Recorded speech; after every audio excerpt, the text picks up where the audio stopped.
Venezia è per molti la città del mistero e degli enigmi.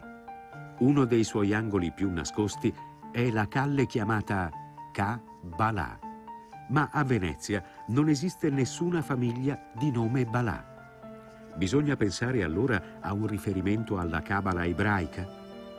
Può esistere un legame tra i numeri della Cabala e i monumenti della Serenissima?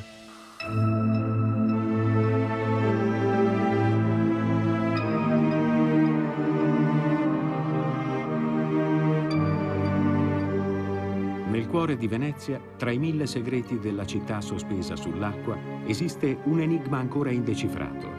È la Basilica della Salute, costruita nel 1631 ufficialmente per combattere la peste. Ma sulla sua realizzazione, così come sul suo costruttore, esiste ancora oggi un fitto mistero. Tutto ruota intorno alla figura dell'architetto di origine ebraica Baldassarre Longhena, esperto di Cabala ed esoterismo.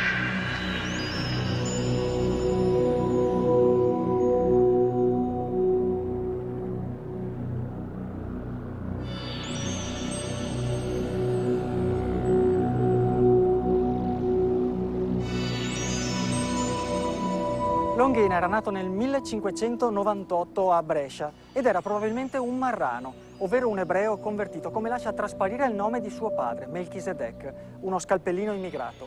Di fatto non è ancora stato trovato l'atto del suo battesimo.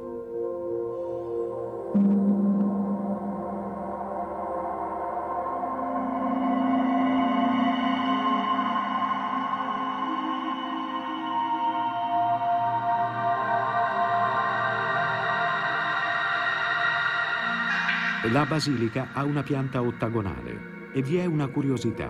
Nel presentare il suo progetto al Senato della Repubblica, l'architetto fornì misure false che poi corresse in corso d'opera. Di fatto, la Salute è costruita sulla base di 2 numeri, l'8 e l'11, e se il primo è caro alla tradizione cristiana, con i suoi riferimenti all'infinito e alla vita eterna, il secondo rappresenta la trasgressione ai 10 comandamenti. Per contro, la tradizione ebraica lo considera invece l'origine degli stessi. Il numero rappresenterebbe Dio con le sue 10 emanazioni, i Sefirot.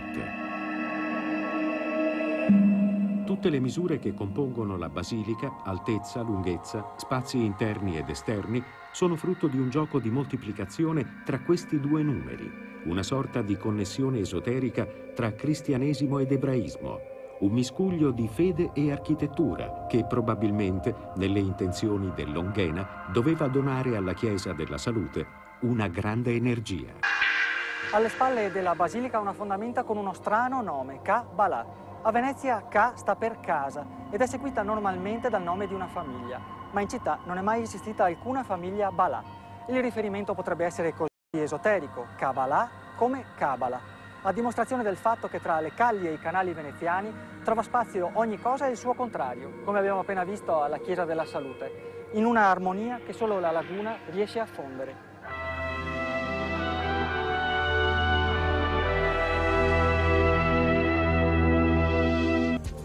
Venezia Enigma di Alberto Toso Fei, editrice Elzeviro. 13 secoli di cronaca, misteri, curiosità e straordinarie vicende tra storia e mito della laguna.